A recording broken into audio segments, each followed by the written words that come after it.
Hey there guys, and how you all doing today? My name's Rob, aka Crow Magic, and I wanted to make a bit of a video for you today about Coventry City. For those of you who are subscribers, you'll know that I'm a massive Cov fan. For those of you that aren't, yeah, I support Coventry City. Had a season ticket for the past 3 years, hoping to make it a number of years more, a lot more. But on Saturday, we played against Morecambe. This was 6 days ago in the FA Cup. We won 2-0. Gary McSheffrey scored a penalty. He went down in the area. And for those of you that are Cov fans, you'll know that he sort of does tend to go down a little bit too easily in the penalty area. We always have a laugh and joke with my mate, Ginger Rob CCFC, who's on Twitter. If you want to follow him, I'll give a link in the description because he does some pretty good videos, and he's also got a Coventry City blog, so you might want to check that out. But he always sort of goes into the position of holding a sniper ready to shoot, because as soon as McSheffrey gets into the area, he tends to go down quite a bit. But you know, it's just one of those things. But this one was a stonewall penalty. McSheffrey took it, scored, and we went 1-0 up. Then in the second half, with about 40 seconds into the second half, Carl Baker propped up from the right-hand side, cut inside on his left foot, and scored a looped shot right into the top left corner. Absolutely fantastic shot. I think we were all surprised it went in, because a lot of the times he'll loop in on his left foot and just sky it. He's a great player. He can pull off some amazing stuff, but one thing is he's inconsistent, but then again, he's got the ability to be the best player in our team, and I'm sure when David McGoldrick leaves, he will be the best player in our team. So Baker managed to score that. We went 2-0 up, the game finished, and we drew Tottenham Hotspur in the next round of the FA Cup. Fantastic for me. I wanted a top 4 team. I got it. In my opinion, they are a top 4 team because I base it on last season. They did really well last season. They're not doing great this season, but they are starting to pull it back. So I've always been a little bit of an admirer of Tottenham. I kind of like Gareth Bale's style of play, his big, bulky strongness, although he's also got the ability to skill out players around the ball and do some amazing sort of play. I think he could be one of the better players in the game in a couple of years' time. I think he's just got to develop a little bit, and we'll see how it goes. But it's going to be fantastic to play against Tottenham. We played against them in the FA Cup in '87, the time that we won it. That was in the final, so they're obviously going to want to come back for some retribution. And I think it'll be a pretty fantastic game. I'm hoping that Tottenham will play their first team. I'm not really looking for anything from it. I'm just looking for the experience. I mean, to be able to go to White Hart Lane, one of the many amazing stadiums, such as ours. I mean, our Ricoh Arena is an amazing stadium for the league that we're in. But to just go and see Tottenham would be fantastic. And to see us put everything into it like we did against Arsenal, even though we lost 6-1 in the League Cup.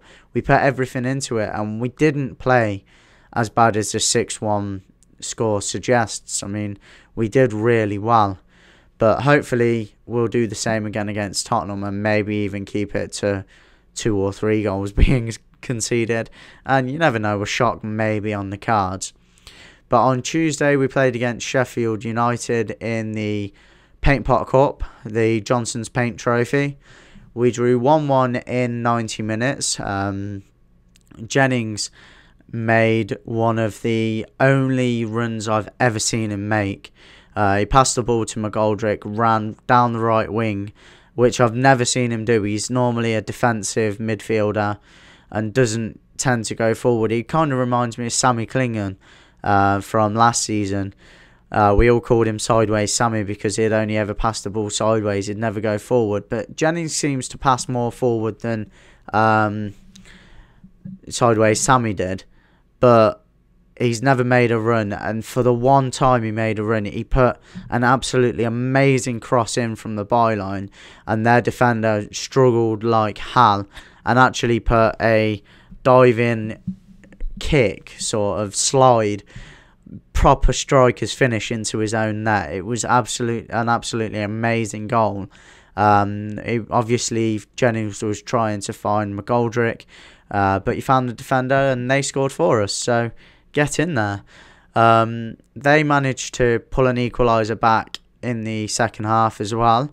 I can't remember how it went, but I remember it being quite a bit of a mistake from Murphy. He parried it out. He couldn't really do much else. I mean, to call it a mistake is a bit of a harsh punishment towards him, because I don't think he could do much with it, but he parried it out and they slotted home.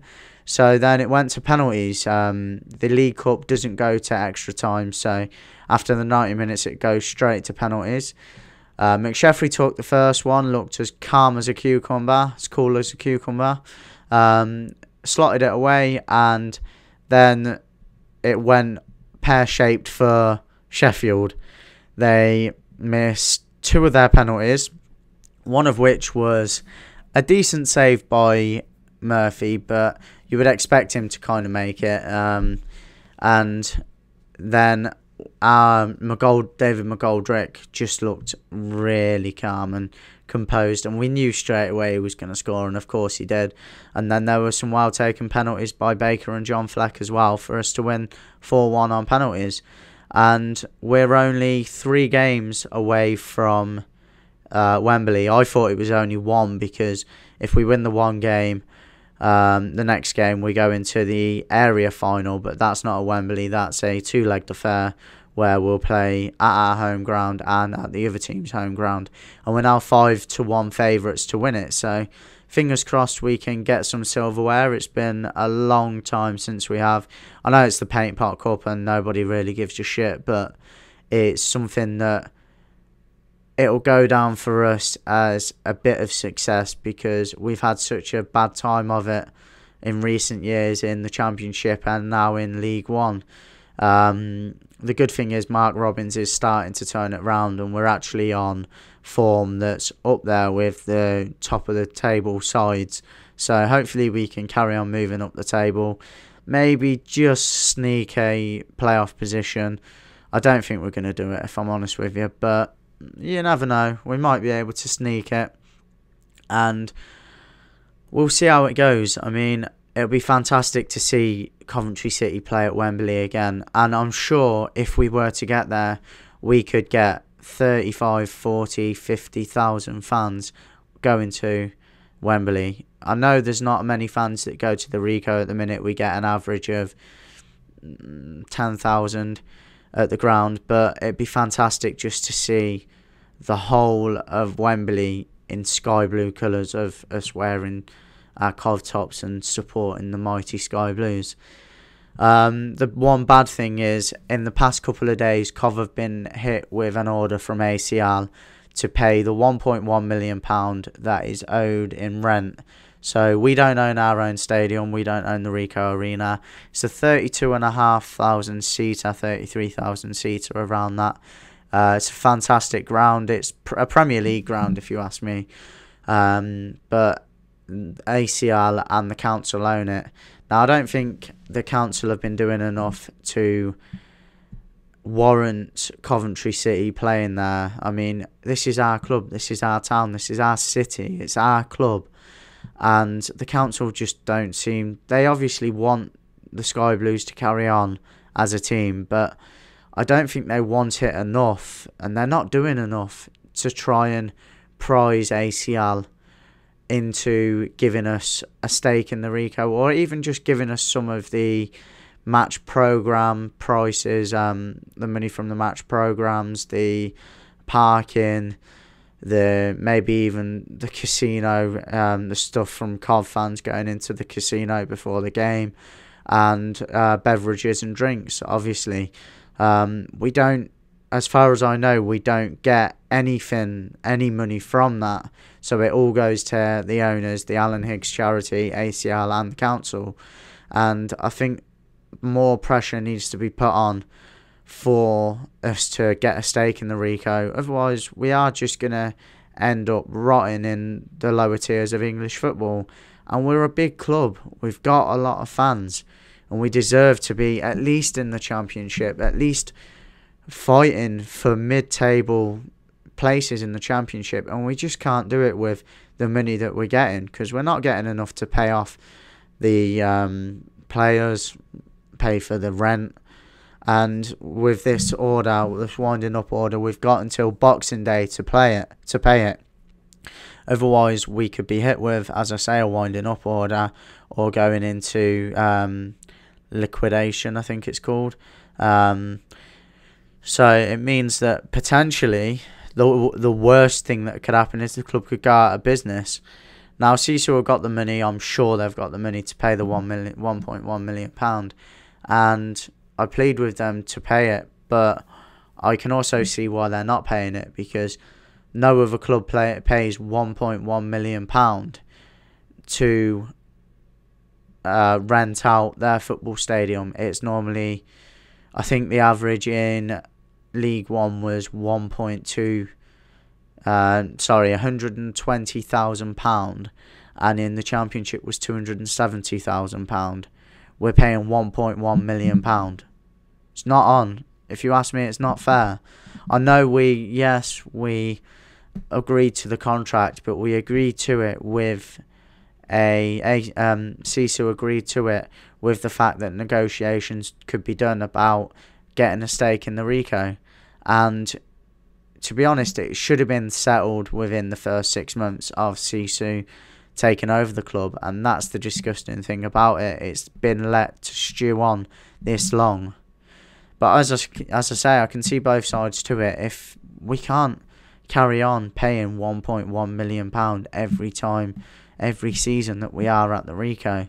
So Sisu have put a warning, a threat out to be able to go and share grounds with another club, or I'm hoping that they might even build another ground themselves. But I want to stay at the Rico, because the Rico is a fantastic venue, and if we could get into the likes of the Championship, up into the top 6 or 7 teams in the Championship, and then maybe even go as far as the Premiership, I'm sure the attendances, well, we all know the attendances would double, and we would then be fighting to stop the ground from being full. I think we would fill it game in, game out if we were in the Premiership. But we're not going to be there anytime soon. And the alternatives for the Rico are Nuneaton Town's ground, Birmingham, Villa, Hinckley, and of course Wembley, which was just put on Facebook as a laugh by a Coventry City fan. Now, it'd be nice to play at Wembley for all our home games, but obviously it's not going to happen. Nuneaton Town would be the obvious choice, because it's the ground that's nearest to us. The only problem is it's too small, if you ask me.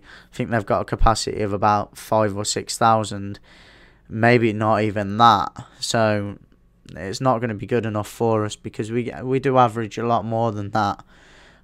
Birmingham is also an option, and I wouldn't mind going there, because although they're our local team, I think we tend to get on well more with them than we do with the other teams around us, say Leicester and the Villa. If we go to the Villa, I'll be surprised if anyone turns up, because it's just disgusting to even think that we would go to the Villa. Shit on the Villa, basically.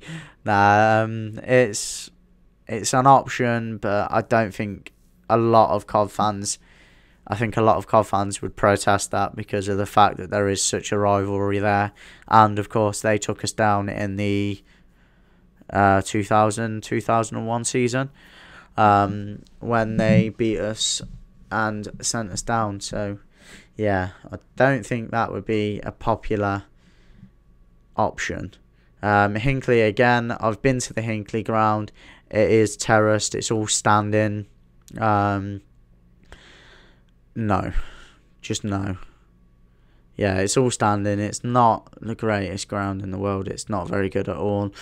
But it's going to look like we're going to be going to either Nuneaton or Birmingham if we don't manage to secure a future at the Rico. And I think we will secure the future at the Rico. Something's got to come out of it, whether the club go bust or whether we stay at the Rico and manage to somehow plod on. And I think we will sort something out eventually. I don't think it'll be with Sisu. I think Sisu will pay the £1 million, and then someone's got to come in. We'll end up going close, like we did a couple of years ago, 7 years ago, and Sisu bailed us out with half an hour left before we were going to go out of business. I think the same thing's gonna happen again, but somebody will come in and buy us out. And I'll be very surprised if we do go out of business, so it's not even worth worrying about at the minute. We'll wait and see what happens in the next coming days. And yeah, sorry it's been a long video, but hopefully you guys enjoyed it. If you are a Cov fan, keep the faith. If you're not, then check out my gaming videos. If you like this video, then obviously rate and comment, and if you're new to the channel, then subscribe. Thanks for listening, guys. Hopefully we will manage to sort out all of the problems, and come the 26th of December, Boxing Day, there will be some sort of future ahead for the club. Yeah, that's pretty much it. So see you guys and take care. Bye for now.